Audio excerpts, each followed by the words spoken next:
Woo! Hey blina sé agus fáilte chuig an ine.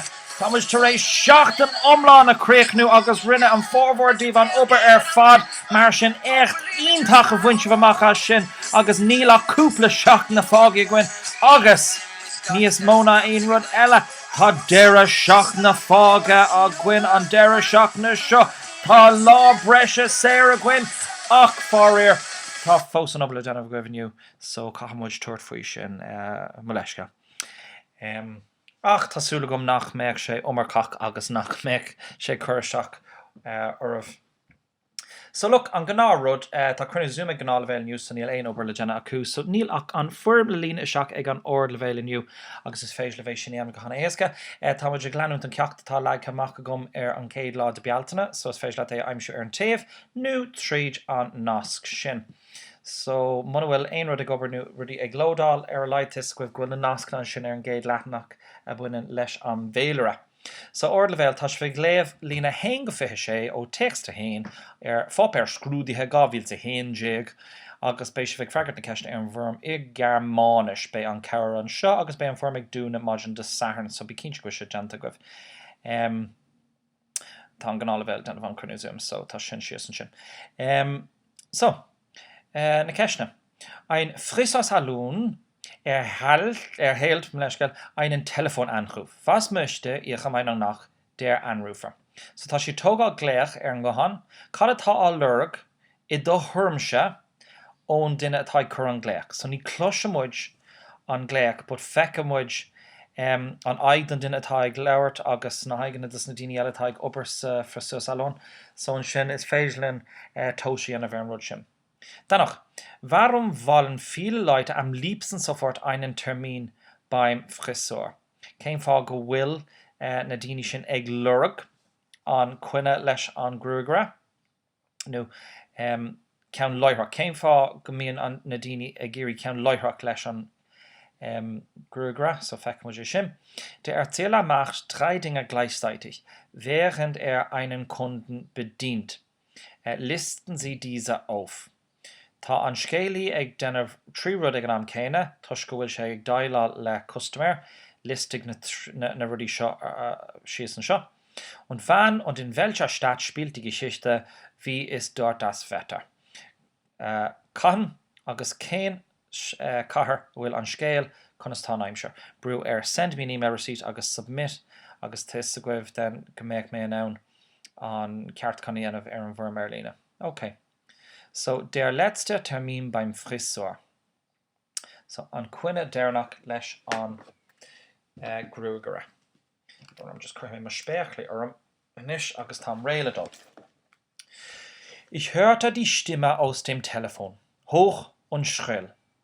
So, thula mé an go ar an telefón ord agus shrill is cosú leis an béarla an sin. Ich sah es auch an Beatas Gesicht. Honig me freschen eig Beate. Der Anruf war so dringend.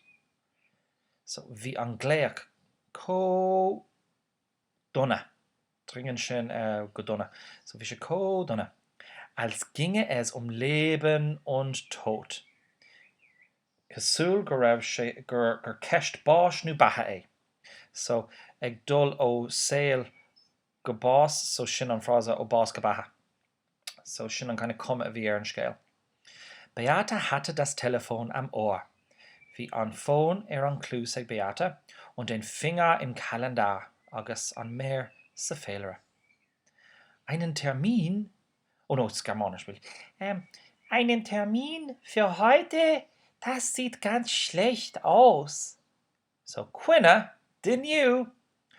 Fecinn se sin tá cuma aussehen, tá cuma fásach ar sin. Das ist unmöglich. So unmöglich sin dodhéanta, impossible, dodhéanta. Das sin dodhéanta.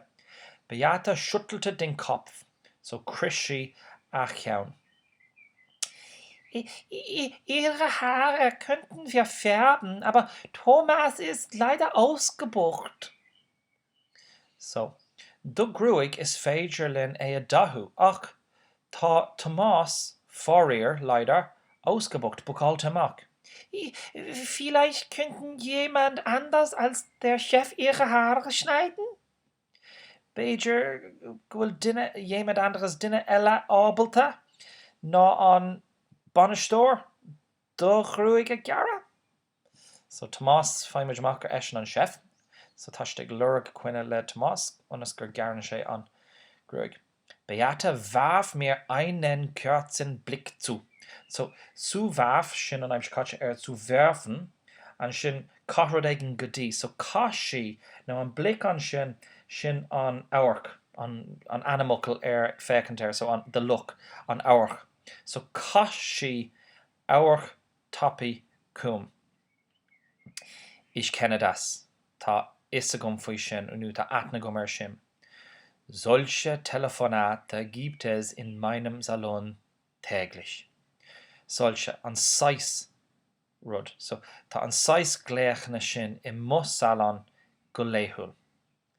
Wer morgens in den Spiegel schaut und mit seinen Haaren nicht zufrieden ist, so, wer morgens peidinne maidin a fecin isteach sa scáhan, so schaut fecin isteach sa scáhan und mit seinen Haaren nicht zufrieden ist sásta agus nachhfuil sásta leis an gruig, will sofort bin siad agéirí leithreach am besten eine Stunde später a leid nu is fear an cligníostaní einen Termin beim Friseur.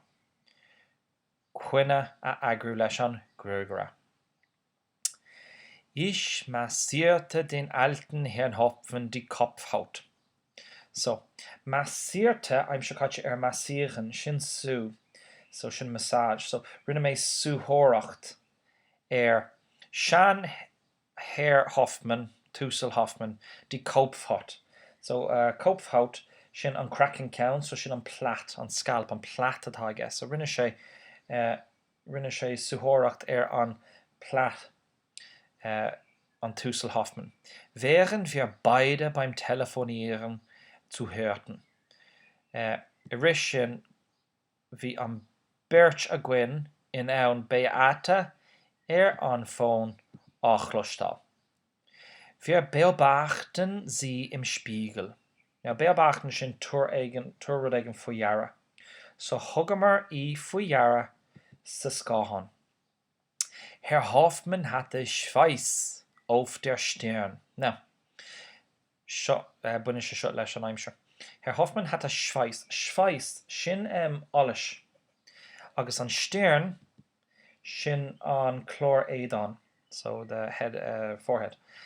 So bhí alles an édan, chlorédan Herr Hoffmann. Sein Gesicht war blass und ausdruckslos. Now, bí cormach sin is Jackar íchna astrú go Gaeilge. Tuisgur clean an dárud bán. So blass an focail sin bán mar pale, so má tá aig bán. Now, ausdruckslos sin an sin fullh nu bán, sin blank. So darir as Gaeilge just muid bán don dárud sin, but as béarla nu as Germánis tá míú difriúil. So bhí a aig pale and blank. So wie in diesem Juli der milchig blaue Himmel über München. Cosú leis an spéir a bhí gurm banne, so sin an da gurm banne, haar Munich an úl seo. Seit Wochen machte das heiße Wetter, so le seachtain an nus, seit Wochen machte das heiße Wetter rinne an aimimsir teo die Leute nervös, so chur siad na mothúcán seo na daoine. Bhí siad nervös, sin nervíseach. Gereist, sin cantalach. Oder lethargisch, so sin gan fuineh, und faul, sin leisciúil. So, le sin ráite is féidir libh dul isteach inis chuig an píosa a bhí muid ag obair agus an sin an bhfoirm agus sin a chréichnú. Sin an legan a feice sibh má tá sibh ar an iPad. Nuair tá scréich na breúir sa mist má tá ceiste go seo rifost agus ó héamh an deire seachna seo leis an lá séir ag teacht Tásúla gom gur buine sibh sult agus súb as gacróid. Woo! Kosher, kosher, kosher! Fannaí sa bhaile